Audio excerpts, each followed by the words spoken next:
Hello everyone, welcome to CR international school Tihara. आज हम अपना टॉपिक जो क्रॉप प्रोडक्शन था उसको कंटिन्यू पढ़ेंगे, क्योंकि उसके अंदर हम बेसिक प्रैक्टिसेस पढ़ रहे थे क्रॉप प्रोडक्शन के लिए। वो 2-3 स्टेप्स और हैं। पहले 5 स्टेप्स हमने पढ़ लिए थे। Preparation of soil, seed selection and sowing, manuring, irrigation, weeding. Weeding का मैं थोड़ा सा रिकैप्चुलेट कर देती हूँ। वीडिंग क्या होता है और वीड्स क्या होते हैं। वीड्स वो अनवांटेड प्लांट्स होते हैं जो अपने आप ही मेन फसल के साथ उगाते हैं। फॉर एग्जांपल ग्रास, चिनोपोडियम, अमरांथस, ये सब क्या है? ये वीड्स हैं जो क्रॉप के साथ फूड के लिए, ऑक्सीजन के लिए, वाटर के लिए compete करते हैं और उनकी ग्रोथ फसल से ज़्यादा होती है। इसलिए उनको रिमूव करना बहुत ज़रूरी है। रिमूव करने का जो प्रोसेस है वो वीडिंग कहलाता है। वीडिंग है वो नॉर्मली मैनुअली भी की जाती है, हाथ से भी उखाड़ देते हैं। दूसरा, ट्रॉवल और हैरो की हेल्प से भी की जाती है। तीसरा, अगर वीड्स ज़्यादा हैं और हमारे कंट्रोल में नहीं आ रहे तो उसके लिए केमिकल स्प्रे किए जाते हैं। वो केमिकल्स कहलाते हैं वीडीसाइड्स। तो ये प्रोसेस हो जाएगा वीडिंग का। इसके बाद जो 6 स्टेप है,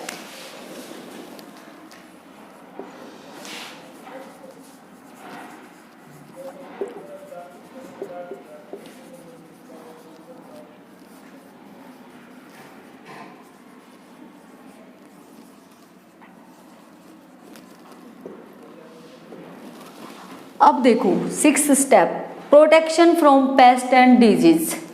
पेस्ट और डिजीज से कैसे बचाया जाए, क्योंकि जब धीरे धीरे फसल ग्रो करती है, उसमें जब सीड्स, फ्लावर्स बनना स्टार्ट होते हैं, फ्रूट्स बनना स्टार्ट होते हैं, तो उनमें अलग अलग जो एनिमल्स हैं वो उसको नुकसान पहुंचाते हैं। कुछ इंसेक्ट्स, कुछ एनिमल्स, कुछ तरह की बीमारियां जो उनको नुकसान पहुंचाती हैं और हमारा क्रॉप का जो प्रोडक्शन है वो कम हो जाता है।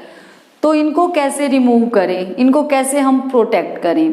तो एक तो सिंपल तरीका है कि वाइल्ड जो एनिमल्स होते हैं उनसे बचने के लिए हम क्या करें, उस खेत के चारों तरफ फेंसिंग, तार बाड़ कर देते हैं पूरे खेत के चारों तरफ, जिससे जो वाइल्ड एनिमल्स हैं उसके अंदर एंटर ना कर सके। दूसरा, अब वाइल्ड एनिमल्स को तो हमने वो तार बाड़ करके रोक दिया, लेकिन बर्ड्स को कैसे रोकें? बर्ड्स को रोकने के लिए वो मनुष्य का स्ट्रक्चर बनाया जाता है जिसको स्केयर क्रो कहते हैं। बर्ड्स को ऐसे लगता है कि कोई आदमी खड़ा है यहाँ पे, ठीक है, इसके लिए वो ठीक है। दूसरा, कुछ जो इंसेक्ट्स वगैरह होते हैं उनको कैसे ख़त्म किया जाए, उनसे फसल को कैसे प्रोटेक्ट किया जाए, इसके लिए केमिकल्स यूज किए जाते हैं जिनको इंसेक्टिसाइड्स कहते हैं। इसके साथ ही इंसेक्टिसाइड्स के साथ पेस्ट, जैसे कुछ पेस्ट है उनको डिस्ट्रॉय करने के लिए पेस्टिसाइड्स यूज किए जाते हैं। रोडेंट्स जो होते हैं, चूहे, गिलहरी जो कुतरने वाले होते हैं, उनको केमिकल्स की हेल्प से डिस्ट्रॉय किया जाता है, वो रोडेंटिसाइड्स कहलाते हैं। बीमारियों से बचने के लिए कुछ स्पेशल जो केमिकल्स होते हैं वो स्प्रे करने से वो बीमारियों से बच जाती है। ये हो गया protection from paste and disease. Next हो जाएगा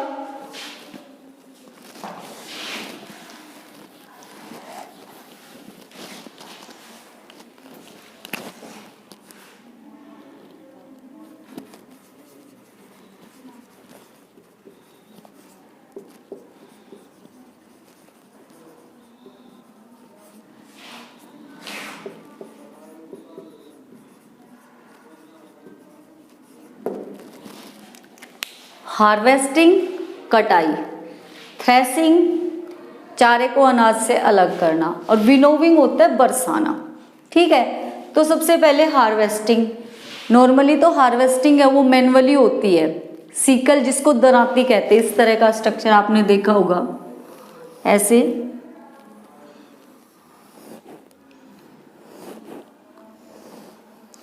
ये क्या है? सीकल। इसकी हेल्प से की जाती है मैनुअली। आजकल एक मशीन होती है हार्वेस्टर, जिससे भी फसलों की कटाई की जाती है। कम टाइम में ज़्यादा फसलों की कटाई की जाती है। जैसे ही फसल मैच्योर हो जाती है, फार्मर बहुत खुश होता है और अपनी फसल की कटाई की वो तैयारी करता है। तो इन दो प्रोसेस से हो जाएगी, मैनुअली और हार्वेस्टर से। उसके बाद थ्रेसिंग। थ्रेसिंग वो प्रोसेस है जिसमें जो चाफ है उसको ग्रेन से अलग करने का, सीड्स को अलग करने का प्रोसेस है, वो थ्रेसिंग कहलाता है। इसके लिए जो मशीन यूज की जाती है वो थ्रेसर कहलाती है। वो क्या करती है, चारे का ढेर एक तरफ कर देती है और अनाज का ढेर एक तरफ कर देती है। ये हो जाएगा थ्रेसिंग।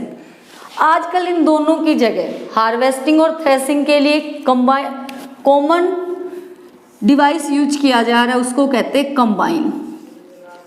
आपने देखा भी होगा, कंबाइन एक ऐसी मशीन है जो कटाई भी करती है और साथ में चारे को अनाज से अलग भी कर देती है, वो कहलाता है कंबाइन। विनोविंग, कई बार देखो फसल सूखी नहीं होने के बाद, प्रॉपर सूख नहीं पाती, गीली रह जाती है, तो उसमें कुछ चारा है, चाफ है, वो उसमें मिक्स होके चला जाता है, जैसे गेहूं वगैरह में, सरसों में। तो उसको क्या करते हैं हम, किसी ऊंची जगह से उस ग्रेन्स को क्या करते हैं, धीरे धीरे किसी बर्तन की हेल्प से नीचे गिराते हैं, तो वो चाफ तो दूर हो जाता है और अनाज का ढेर है वो एक जगह लग जाता है। वो प्रोसेस क्या कहलाता है, विनोविंग कहलाता है। नेक्स्ट जो हमारा पॉइंट है इसका,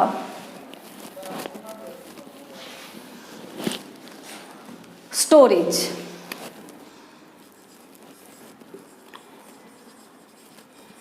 स्टोरेज का मतलब होता है भंडारण।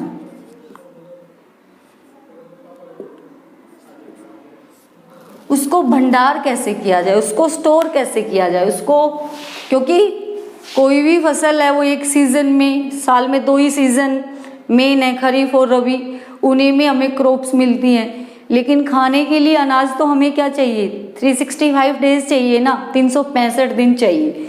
ऐसा तो है नहीं कि अनाज की शॉर्टेज होगी, चलो खेती करते हैं और उगा लेते हैं, तो उसका प्रॉपर स्टोरेज होना जरूरी है। तो स्टोरेज करने के लिए जैसे किस किस चीज़ का यूज़ किया जाता है, गनी बैग्स, बोरियाँ, आजकल मेटेलिक जो स्ट्रक्चर आ रहे हैं सिलोस कहलाते हैं, तो इनके अंदर स्टोर करने से ना तो उनमें किसी तरह का कोई फंगस वगैरह लगेगा जो अनाज को क्या कर देता है, डैमेज कर देता है, ना ही उसमें चूहे वगैरह कुतरने का खतरा होगा, और ना ही वो मॉइस्चर से क्या होंगे, जर्मिनेट होंगे। तो स्टोरेज करने के लिए गवर्नमेंट क्या करती है, बड़े पैमाने पर अनाज को स्टोर करती है। या तो आप अनाज मंडी में गए हो, देखा होगा बहुत सारी बोरियों में अनाज भर के उसको इस तरह से, नीचे लकड़ी के प्लेटफॉर्म्स बने होते हैं और उन पे उन बोरियों को क्या कर देते हैं, इस तरह से चिन देते हैं, ये बोरियां हो जाएंगी ऐसे, ठीक है। और उसके बाद उसको प्लास्टिक से कवर कर दिया जाता है, प्लास्टिक का जो पॉलीथीन होती है उससे कवर करने से वो सेफ हो जाता है। एक तो तरीका है ये ग्रेनरीज को भर के रखने का। दूसरा, बड़े बड़े मेटेलिक स्ट्रक्चर्स होते हैं इस तरह से, जिनके अंदर क्या करा जाता है, अनाज को स्टोर करा जाता है। उसमें भी किसी तरह का फंगस वगैरह, बीमारियां लगने का या चूहों के खराब करने का कोई ऐसी कोई हानि नहीं होगी अनाज को, तो इजीली हम उसको क्या कर सकते हैं, स्टोर कर सकते हैं, और जब ज़रूरत होती है तो उसको यूज़ कर सकते हैं। ये कौन सा टॉपिक हो गया हमारा, basic practices for crop production, यानी कि कहाँ से हमने शुरुआत की थी, मिट्टी को तैयार किया, फिर उसका सीड का सिलेक्शन किया, उसको बोया, कैसे उसको हमने पानी दिया, कैसे उसमें हमने time to time fertilisers add किए, कैसे वीड्स को वहाँ से रिमूव किया, ये सारे प्रोसेस किसके अंदर आ गए, basic practices for crop production, ठीक है। अब इसके अंदर एक छोटा पॉइंट आता है हाइब्रिडाइजेशन। कई जगह आपने लिखा हुआ देखा होगा, हाइब्रिड कोई ऐसी क्वालिटी है जिसमें 2 अलग अलग वैरायटी के जो चीज़ें हैं, जैसे फॉर एग्जांपल 2 डिफरेंट वैरायटीज़ हैं गेहूं की, एक का प्रोडक्शन ज़्यादा होता है लेकिन बीमारियों से लड़ने की पावर कम है, दूसरे की बीमारियों से लड़ने की पावर ज़्यादा है लेकिन प्रोडक्शन अच्छा होता है। तो उनको दोनों को क्रॉस ब्रीड करवाने से जो नई जनरेशन निकलती है, जो नया सीड बनेगा, वो क्या कहलाता है, हाइब्रिड सीड कहलाता है, और ये प्रोसेस कहलाता है हाइब्रिडाइजेशन। तो आजकल तुम देखो बाजरे में, सरसों में मार्केट से जो ला रहे हैं हम, वो सारे कैसे होते हैं, हाइब्रिड होते हैं। तो वो ईजीली डैमेज नहीं होते और ना ही ऐसा होगा कि वो जर्मिनेट होते हैं। ये सारी चीज़ें किसके लिए होगी? Basic practices for crop production. ये तो बात थी प्लांट से फूड मिलने का। दूसरा अब हम पढ़ेंगे कुछ फूड्स हैं जो हमें किससे मिलते हैं? एनिमल्स से भी मिलते हैं। तो एनिमल से जो फूड मिलते हैं उसके लिए पहले हमें एनिमल हस्बेंड्री की डेफिनेशन क्या होती है? Animal husbandry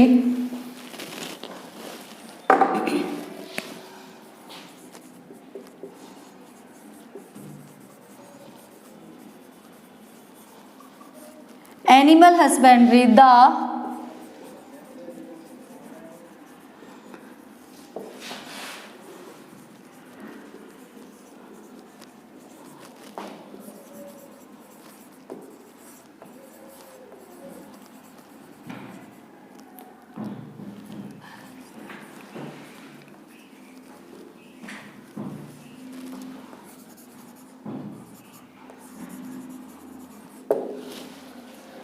the rearing, caring and feeding of domestic animals for food. घरेलू पशुओं को पालना, उनकी देखभाल करना, उनको चारा देना, किसके लिए? फूड के लिए। वो प्रोसेस कहलाता है एनिमल हस्बेंड्री। इसमें कुछ पॉइंट्स होंगे। पिसीकल्चर,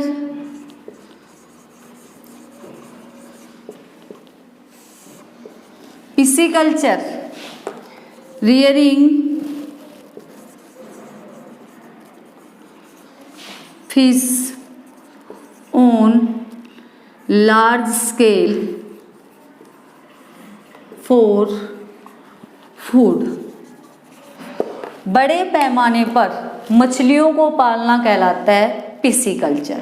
ठीक है, क्योंकि आजकल तुम देखो जगह जगह गांव में जोड़ वगैरह में क्या करते हैं लोग? मछली पालन करते हैं। तो वो वाला जो प्रोसेस है वो क्या कहलाता है? पिसीकल्चर कहलाता है। दूसरा इसके अंदर एपीकल्चर। एपीकल्चर जैसे इसमें मछली पालन था, ऐसे इसमें रियरिंग ऑफ हनी बीज फॉर हनी। शहद के लिए मधुमक्खियों को पालना क्या कहलाता है? एपीकल्चर कहलाता है। जैसे ही तुमने देखा होगा सरसों में जब फ्लावर्स आ जाते हैं तो जगह जगह खेत में वो मेटल के बॉक्स रख दिए जाते हैं, उनके अंदर क्या होती हैं? मधुमक्खियाँ होती हैं। वो आसपास से फूलों का क्या नेक्टर इकट्ठा करती हैं और उसको किस में कन्वर्ट कर देती हैं? हनी में कन्वर्ट कर देती हैं। आपने ये भी पढ़ा होगा कि हनी जो है वो प्रोटीन्स और स्वीट का एक अच्छा सोर्स है। ठीक है, जिससे बहुत तरह की दवाइयाँ भी बनती हैं। ये हो गया एपीकल्चर। इसके अंदर एक एग्स के लिए बर्ड्स को पालना क्या कहलाता है? पोल्ट्री कहलाता है। जैसे मुर्गे को पालना, क्लियर? क्योंकि मुर्गियां जो पाली जाती हैं, हेंस जो पाली जाती हैं, वो स्पेशली किसके लिए? अंडों के लिए पाली जाती हैं। गीज है वो मीट और अंडे दोनों के लिए पाला जाता है। साथ ही कुछ एनिमल्स ऐसे होते हैं जिनसे हमें मिल्क मिलता है और बहुत सारे प्रोडक्ट हैं वो मिल्क से हम बनाते हैं, वो एनिमल्स कहलाते हैं मिल्क एनिमल्स। और मिल्क से जो हमें प्रोडक्ट मिलते हैं जैसे कर्ड है, बटर, घी, ठीक है, खूब सारी मिठाइयाँ, जैसे खोआ जिससे बनाया जाता है, तो ये सब क्या कहलाते हैं? मिल्क प्रोडक्ट्स कहलाते हैं। तो आज का ये जो हमारा टॉपिक है ये यहीं ख़त्म होता है। Thank you, have a nice day.